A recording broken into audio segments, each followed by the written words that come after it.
Mental health ہماری emotional, psychological اور social condition ہوتی ہے جو کہ ہمارے سوچنے، سمجھنے، محسوس کرنے کی طاقت کو متاثر کرتی ہے، دوسروں کے ساتھ ریلیشن مینیج کرنے اور ڈیلی لائف میں چوائس لینے میں مددگار ثابت ہوتی ہے۔ اب بچپن ہو یا بڑھاپا، اچھی مینٹل ہیلتھ ہماری لائف کی سبھی سٹیجز کے لیے ضروری ہے۔ اگر ہم کسی بھی سٹیج پر thinking problem, anxiety, anger issues اور ہوپلیس محسوس کرتے ہیں تو یہ مینٹل النس ہوتی ہے۔ اگر ہم زیادہ دیر تک ایک ہی سوچتے رہتے ہیں، ایک ہی ایموشن کو محسوس کرتے ہیں، اگر یہ وقت 2 مہینے، 6 مہینے یا 1 سال تک رہے تو یہ ایب نارمل میں گنا جاتا ہے، تو یہ مینٹل النس ہوتی ہے۔ ہمیں اس کو اس لیے ٹھیک کرنا ہے کہ ہماری زندگی آسان ہو سکے اور ہم ٹھیک رہ سکیں، اپنی لائف کو انجوائے کر سکیں۔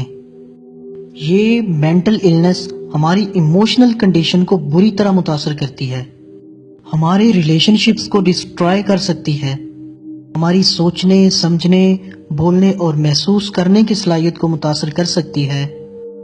ورلڈ وائڈ کیس اسٹڈی سے پتہ چلا ہے کہ 90% خودکشی مینٹل النس کی وجہ سے ہوتی ہے۔ مینٹل النس کی چند اقسام: bipolar disease, personality disorder, eating disorder, hallucination disorder, depression, autism اور انگزائٹی اٹیکس۔ مینٹل النس کے چند سمٹمز ہیں۔ مینٹل النس کی 3 سٹیٹ ہیں: سائیکولوجیکل سٹیٹ، ایموشنل سٹیٹ اور سوشل سٹیٹ۔ سائیکولوجیکل سٹیٹ میں ڈپریسو موڈ شو ہوتا ہے، موڈ سوئنگز ہوتے ہیں، in logical thinking, in usual behaviour, نیند نہ آنا اور سوسائڈل تھاٹس شامل ہیں۔ دوسری سٹیٹ جو ہے وہ ہے emotional state.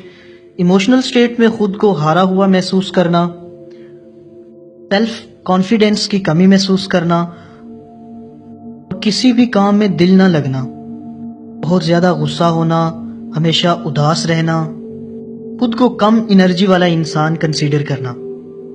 Mental illness symptoms کی تیسری جو برانچ ہے وہ ہے social condition, social state. Social condition میں انسان ہمیشہ خود کو اکیلے رہنا پسند کرتا ہے، لوگوں کی باتوں سے جلدی متاثر ہو جاتا ہے، لوگوں کا بھروسہ جو ہے وہ چھوڑ دیتا ہے۔ اگر یہ سمٹمز کچھ مہینوں، سالوں تک رہتے ہیں تو ایسا شخص ایب نارمل ہے۔ آپ کو یہ بات ضرور یاد رکھنی چاہیے کہ انسان جو ہے وہ ایموشنل بینگز ہے، تو کبھی کبھار ہمارا اداس ہونا تو یہ ایب نارملٹی میں نہیں گنا جاتا۔ تو مینٹل النس کی وجوہات کیا ہو سکتی ہیں؟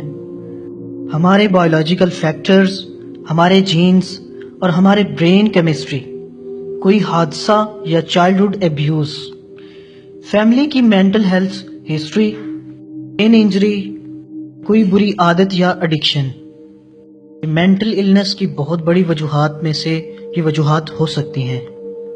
تو مینٹل النس کے کچھ لیول ہوتے ہیں، لیول 1 ہے، لیول 2 ہے اور لیول 3 ہے۔ لیول 1 میں کچھ لوگ جو ہیں وہ خود کو خود ہی ٹھیک کر لیتے ہیں کیونکہ وہ سیلف موٹیویٹڈ ہوتے ہیں اور وہ اپنی بری عادات سے خود ہی چھٹکارا حاصل کر لیتے ہیں، جبکہ لیول 2 میں ہمیں فیملی، دوستوں اور پارٹنر کی ضرورت پڑتی ہے۔ لیول 3 جو لیول ہے یہ سب سے بڑا لیول ہوتا ہے جس میں ہمیں کسی سائیکولوجسٹ کی ضرورت پڑ سکتی ہے۔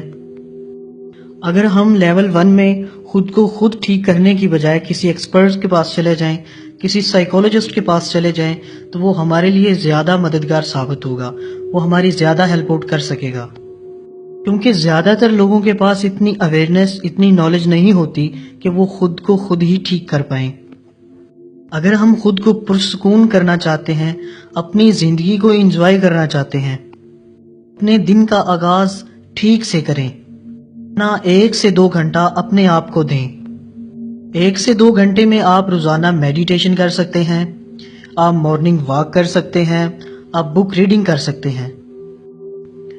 بیڈ ہیبٹس اور ایڈکشن سے خود کو دور رکھو اور ہمیشہ اپنی لائف کو دوسروں کے ساتھ کمپیئر مت کریں، دوسروں سے موازنہ نہیں کریں، بہت زیادہ سوچتے نہ رہیں، اوور تھنکنگ کو سٹاپ کریں، لوگوں کے ساتھ اچھے ریلیشن رکھیں، اس بات کو سمجھیں کہ ہر کوئی الگ ہوتا ہے اور ہر کوئی آپ کو پسند نہیں کر سکتا، اپنے آپ پر شک کرنا چھوڑ دیں، کانفیڈنس رکھیں اور اپنے آپ کو لوزر نہیں سمجھیں، اپنے جذبات کو مینج کرنا سیکھیں اور روز ہیلدی ڈائٹ لیں۔ اگر کوئی بات آپ کو پریشان کر رہی ہے تو آپ کسی کے ساتھ شیئر کر سکتے ہیں، ایسے انسان کے ساتھ جو آپ کی بات کو سمجھ سکتا ہے۔ اپنی باڈی کو ہیلدی رکھنے کے لیے آپ کو ایک اچھی سلیپ لینی ہوگی۔ اگر آپ کسی بک کی ہیلپ لینا چاہتے ہیں تو آپ ایمپٹی مائنڈ بک ضرور پڑھیے گا۔